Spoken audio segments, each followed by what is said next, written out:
Cancer की बीमारी दुनिया भर में बड़ी तेजी से फैल रही है। इससे हर साल लाखों लोग अपनी जान गंवा देते हैं। बता दें कि कैंसर के कई प्रकार हैं और ये शरीर के अलग अलग अंगों से जुड़ा हुआ है।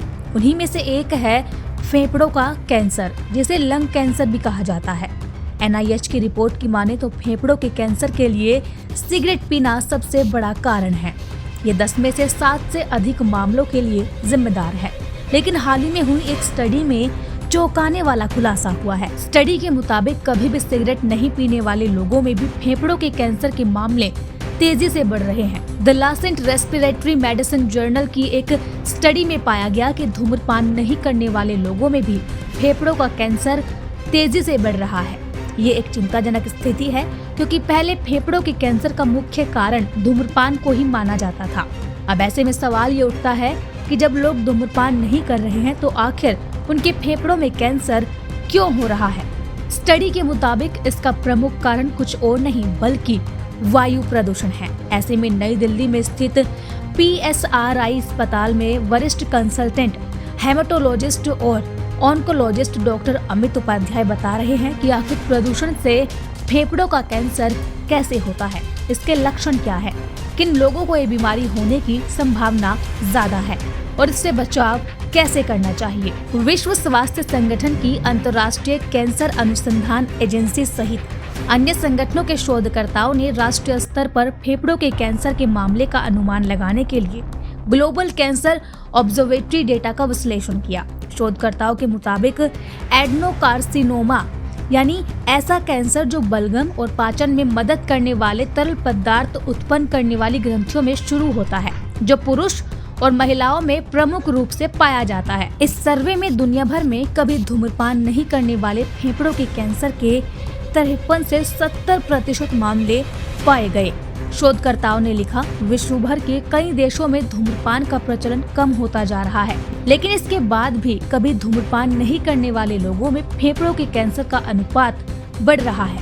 अगर हम फेफड़ों के कैंसर के लक्षण के कारणों पर ध्यान दें तो पाते हैं कि इसमें कई फैक्टर भूमिका निभा रहे हैं, लेकिन सबसे महत्वपूर्ण फैक्टर है वायु प्रदूषण। वाहनों से निकलने वाला धुआं, जिसमें हानिकारक सूक्ष्म जीव मौजूद होते हैं, फेफड़ों के लिए बेहद नुकसानदायक होते हैं। इसी तरह फैक्ट्रियों और उद्योगों से निकलने वाला प्रदूषित धुआं भी हवा में मिलकर वातावरण को विषाक्त बना देता है।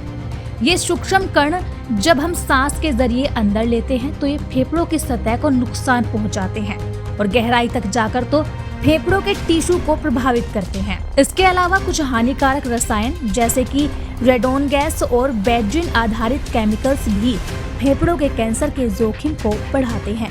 ये रसायन हवा के जरिए हमारे शरीर में प्रवेश करते हैं और खून के माध्यम से पूरे शरीर में फैल सकते हैं, जिससे अन्य प्रकार के कैंसर का खतरा भी बढ़ जाता है। इस प्रकार वायु प्रदूषण एक गंभीर और तेजी से बढ़ता हुआ खतरा बन चुका है, जो न केवल फेफड़ों के कैंसर बल्कि अन्य प्रकार के कैंसर के मामलों में भी वृद्धि कर रहा है। बार बार फेफड़ों का इन्फेक्शन होना, लंबे समय तक रहने वाली सांस। अब बात करते हैं कि इसके लक्षण क्या होते हैं। तो लक्षणों की अगर बात करें तो उसमें बार बार फेफड़ों का इन्फेक्शन होना, लंबे समय तक रहने वाली खांसी, भूख कम लगना और वजन कम होना, बार बार सांस की नली में सूजन होना, सांस लेने में तकलीफ, आवाज में बदलाव, कम वजन होना, थकान। प्रदूषण से वैसे तो सभी लोग प्रभावित होते हैं, लेकिन जो लोग लंबे समय तक प्रदूषण के संपर्क में रह रहे हैं उनमें फेफड़ों के कैंसर की संभावना ज्यादा होती है। इसके अलावा जो लोग बड़े शहरों में रहते हैं लगातार प्रदूषण के संपर्क में आते हैं। ऐसे में लोग फेफड़ों के कैंसर की चपेट में तेजी से आते हैं। साथ ही कारखानों, निर्माण और रासायनिक संयंत्रों में काम करने वाले लोग भी खतरनाक पदार्थों और हानिकारक गैसों के संपर्क में आते हैं, जिससे उनमें फेफड़ों के कैंसर होने का खतरा बढ़ जाता है। वहीं बच्चे और बुजुर्ग की प्रतिरक्षा प्रणाली कमजोर होती है, इसीलिए वे फेफड़ों के कैंसर जैसे श्वसन संबंधी बीमारियों के शिकार होते हैं। लंग कैंसर के मरीजों की बढ़ती लिस्ट हमें ये सोचने पर मजबूर करती है कि साफ हवा और प्रदूषित रहित पर्यावरण की दिशा में ठोस कदम उठाना अब पहले से कहीं ज्यादा जरूरी हो गया है। वायु प्रदूषण को खत्म तो नहीं किया जा सकता, लेकिन कुछ उपाय अपनाकर फेफड़ों के कैंसर के जोखिम को कम जरूर कर सकते हैं। जैसे AQI चेक करें, यानी आप चाहे जिस भी शहर में रह रहे हों, हमेशा वहां का AQI चेक करें ताकि बचाव के लिए ठोस कदम उठाए जा सके। जैसे अगर शाम के समय प्रदूषण ज्यादा होता है तो उस समय अपने घर से बाहर ना निकलें।